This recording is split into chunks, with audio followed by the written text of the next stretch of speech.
여민수 조수용 카카오 공동대표이사가 카카오 실적과 주가의 파죽 추세를 이어갈 수 있을까요?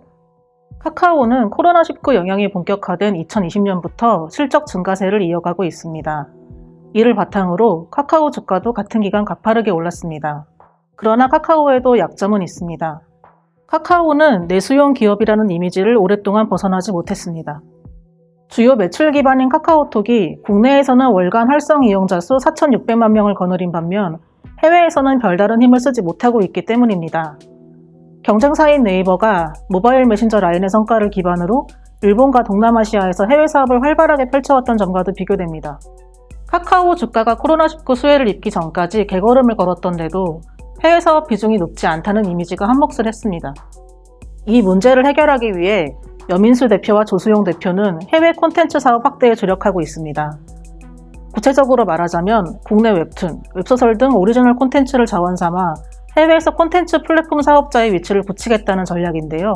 웹툰, 웹소설 시장은 그 자체로도 빠르게 커지고 있는 데다 영화와 드라마 등으로 2차 영상화되면서 수익을 극대화하기에 좋은 장이 되어가고 있습니다. 여민수 대표와 조수용 대표는 해외 콘텐츠 플랫폼을 확보하기 위한 방법으로 인수합병을 선택했습니다. 최근 카카오 콘텐츠 자회사인 카카오 엔터테인먼트가 북미 웹툰 플랫폼 타파스, 웹소설 플랫폼 레디시를 인수했습니다. 여기에 들어간 자금만 1조 1천억 원에 이릅니다. 카카오는 일본에서 국내 콘텐츠와 해외 플랫폼의 결합을 통해 성과를 낸 전례도 있습니다. 카카오의 일본 법인 카카오재팬이 운영하는 모바일 만화의 피코마는 네이버 라인 만가를 밀어내고 일본 모바일 만화의 매출 순위 1위를 지키고 있습니다. 한국 웹툰을 일본어로 번역하고 일본은 현지에 맞게 이름을 바꾸는 등 현지화에 공을 들인 점이 매출 증가에 효과를 발휘했던 것으로 평가됩니다. 카카오 엔터테인먼트는 대만과 태국 등에서도 웹툰 플랫폼 사업을 준비하고 있는데 피코마와 유사한 형태가 될 것으로 예상됩니다. 조수용 대표가 2020년 11월 기자간담회에서 카카오 재팬의 피코마 등 콘텐츠를 중심으로 글로벌 사업을 준비하고 있다고 말하기도 했습니다. 국내 콘텐츠를 해외 플랫폼에 공급해 이용자를 안정적으로 확보할 수만 있다면 카카오가 국내에서 쌓은 수익 창출 노하우를 적용하기도 쉬울 것으로 예상됩니다.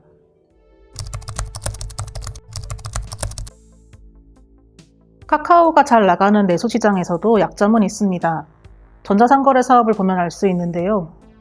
국내 전자상거래 시장은 2020년 기준 161조 원에 이를 정도로 빠르게 커지고 있습니다.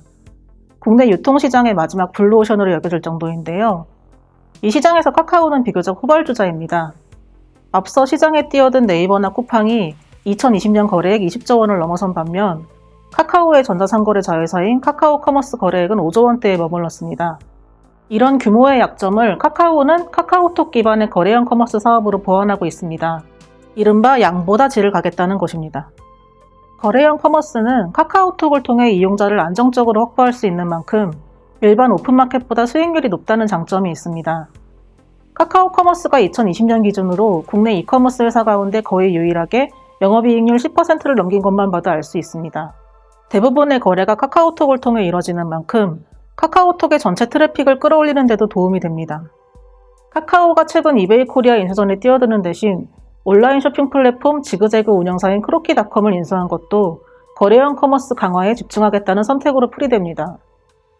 카카오톡 이용자들이 지그재그 입점 사업자 4천여 곳의 카카오톡 채널을 통해 구매와 결제를 본격화한다면 그만큼 거래형 커머스 매출도 늘어날 수 있다는 것입니다. 물론 전자상거래 규모가 작다는 점은 카카오의 발목을 잡을 수 있는 약점이기도 합니다. 예를 들어 네이버도 최근 선물하기 사업을 강화하고 있는데 방대한 사업자 수가 카카오에 확실히 앞서는 강점으로 꼽힙니다. 카카오 선물하기는 사업자 8천여 곳과 제휴하고 있습니다. 반면 네이버 스마트 스토어에 입점한 사업자 수는 45만여 곳에 이릅니다. 다만 카카오가 거래형 커머스 시장을 선점한 데다 카카오톡을 통한 접근성이 워낙 좋은 만큼 네이버에 쉽게 밀리지 않을 것이라는 전망도 만만찮습니다.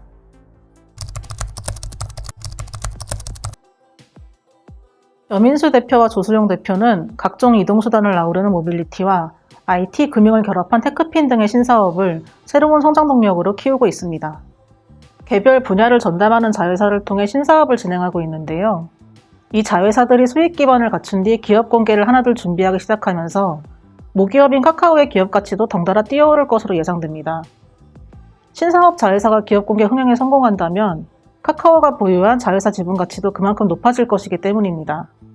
흑자 전환을 이뤘거나 조만간 이룰 것으로 예상되는 테크핀 자회사들부터 기업 공개를 준비하고 있는 것을 봐도 알 수 있습니다. 현재 테크핀 자회사인 카카오뱅크와 카카오페이가 연내 기업 공개를 공식적으로 준비하고 있습니다. 카카오는 카카오뱅크 지분 31.8%, 카카오페이 지분 56%를 각각 보유하고 있는데요. 카카오뱅크는 출범 2년 만인 2019년 순이익 137억 원을 거두면서 흑자 전환한 다음 2020년 순이익 1,136억 원을 올렸습니다. 올해도 순이익 증가세를 이어갈 것으로 예상됩니다. 카카오페이는 2020년까지 순손실을 봤지만 올해 흑자 전환 가능성이 유력시됩니다. 카카오페이 간편결제 거래액이 1분기 기준 20조 원을 넘어서는 등 순항하고 있기 때문입니다. 이런 실적 증가를 바탕으로 카카오뱅크는 상장하면 기업가치 20조 원, 카카오페이는 10조 원 규모를 인정받을 수 있다고 증권업계에서는 예상하고 있습니다. 여민수 대표와 조수용 대표가 유망한 신사업으로서 힘을 싣고 있는 자회사들도 대부분 기업 공개 가능성을 열어두고 있습니다. 이동수단 분야를 전담하는 카카오 모빌리티가 좋은 예인데요. 카카오는 카카오 모빌리티 지분 64.6%를 쥐고 있습니다. 카카오 모빌리티는 가맹 택시인 카카오티 블루를 필두로 기업 대상 택시, 대리운전, 버스 예매, 개인형 이동수단 등 다양한 분야로 손을 뻗고 있습니다. 여민수 대표도 2021년 1분기 실적 컨퍼런스 콜에서 카카오 모빌리티는 사람이 필요로 하는 사물과 서비스 이동의 사업 기회를 적극 모색하고 있다며 하나의 플랫폼에서 모든 이동의 필요성을 해결하는 스마트 모빌리티를 실현해 나가겠다고 말했습니다. 카카오 모빌리티도 올해 흑자 전환할 가능성이 높다고 카카오에서는 바라보고 있습니다. 카카오 모빌리티는 2022년 미국 증시에 상장하는 방안을 검토하고 있는 것으로 알려졌는데 올해 흑자 전환에 성공한다면 기업 공개를 준비하는 데도 탄력이 붙을 것으로 전망됩니다.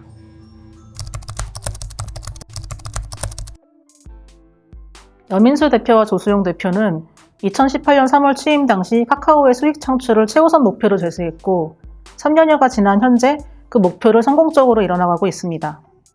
여민수 대표와 조수용 대표가 취임한 2018년 1분기 당시 카카오 매출은 연결 기준으로 5,554억 원, 영업이익은 104억 원 수준이었습니다. 2021년 1분기 실적을 살펴보면 카카오는 연결 기준으로 매출 1조 2,580억 원, 영업이익 1,575억 원을 올렸습니다. 전체 영업이익률도 2017년 8%대에서 2020년 11%대까지 높아졌습니다. 3년 만에 매출은 2배 이상, 영업이익은 10배 이상 늘어난 셈입니다. 여민수 대표는 올해 모든 사업 부문이 외형적으로 거듭 크게 성장하면서 2020년 수준의 높은 매출 성장률을 이룰 수 있을 것을 기대하고 있다고 말했습니다.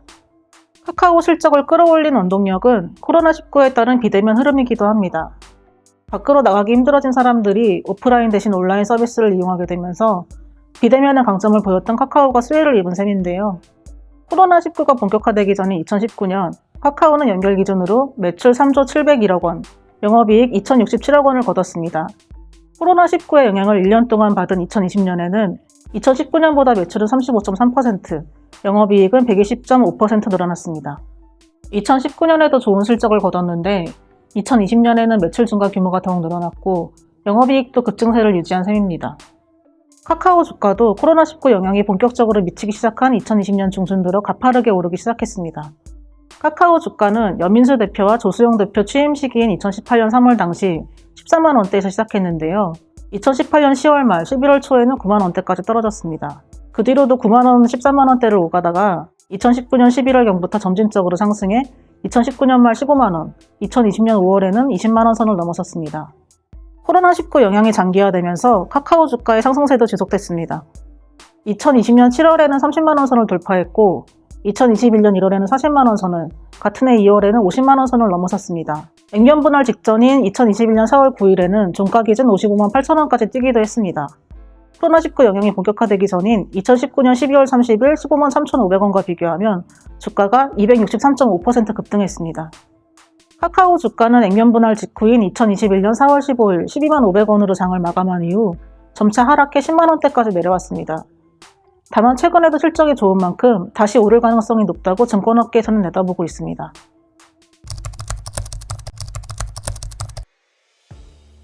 여민수 대표와 조수용 대표의 전문 분야를 나눠보자면 여민수 대표는 마케팅, 조수용 대표는 브랜드로 꼽힙니다. 여민수 대표는 오리콤과 NHN, LG 에드를 거친 광고 마케팅 전문가입니다. 2016년 9월 카카오 광고사업부문 총괄부사장으로 영입된 뒤 광고사업을 계속 맡아왔습니다. 조수용 대표는 NHN에서 마케팅과 디자인 총괄을 맡았습니다. 2016년 12월 브랜드 디자인 총괄부사장으로 카카오에 들어온 뒤 공동체 브랜드 센터를 이끌어왔습니다. 여민수 대표가 카카오의 얼굴로서 사업 현안 마케팅을 책임진다면 조수영 대표는 브랜드 이미지 전반을 다듬는 역할을 맡고 있는데요. 카카오 광고 사업의 핵심 수익원인 비즈보드는 두 사람의 협업이 성과를 낸 사례로 볼 수 있습니다. 비즈보드는 카카오톡 채팅방 상단에 뜨는 배너 광고를 말합니다. 카카오톡 광고 사업을 수익 창출의 1등 공신으로 끌어올리는 원동력이기도 한데요. 2019년 5월 비즈보드가 시범 도입될 때까지만 해도 카카오톡 이용자들이 채팅창 상단에 뜨는 광고를 싫어할 것이라는 지적이 많이 나왔습니다. 하지만 여민수 대표는 본인의 마케팅 경험과 노하우를 토대로 비즈보드 도입에 추진력을 더했습니다.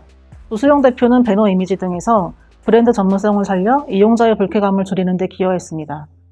카카오는 2020년부터 2021년에 걸쳐 국내 주식시장에서 뜨거운 기업 가운데 한 곳으로 꼽혀왔습니다. 고른 실적 증가세가 이런 주가 흐름을 뒷받침해 왔는데요. 앞으로도 여민수 대표와 조수영 대표가 시너지를 발휘해 카카오의 약점을 성공적으로 보완하면서 실적 증가세를 유지할 수 있을지 주목됩니다.